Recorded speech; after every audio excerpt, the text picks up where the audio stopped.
बचपन में लिखी कहानी मेरी। सर हा मी अमरावतीवर ककानबळी न्यूज मधून आलाय. हा बोला. यावर्षी जर तुमच्या सोयाबीनच्या पिकाला भाव नाही भेटला तर तुम्ही काय करणार आहे? मी काहीच नाही करणार. जे भाव आहे त्याच भावात सोयाबीन विकणार. पण पुढच्या वर्षी डायरेक्ट गांजा पेरतो जाय भोकात तिकडे. आणि गांजाचं जर पीक सक्सेस झालं तर स्वर्गात. आणि ते जर पोलिसाला माहित झालं तर डायरेक्ट जायला. एक तर स्वर्गात एक तर जायला. वा सर काय चॅनल विचारा तुमचे एक नंबर.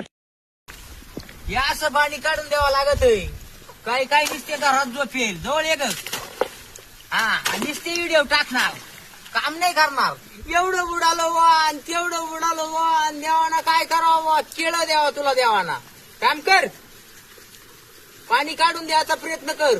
ते काय तो ऐकणार नाही. तुझी बायको तो ऐकत नाही तर पाऊस काय ऐकन तो आलो आणि तू ऐकलायला एवढा पुण्यवान आहे का? पाप करून ठेवले आपण सर्व म्हणून आपल्या काय हातात नाही. आपण काम करायचं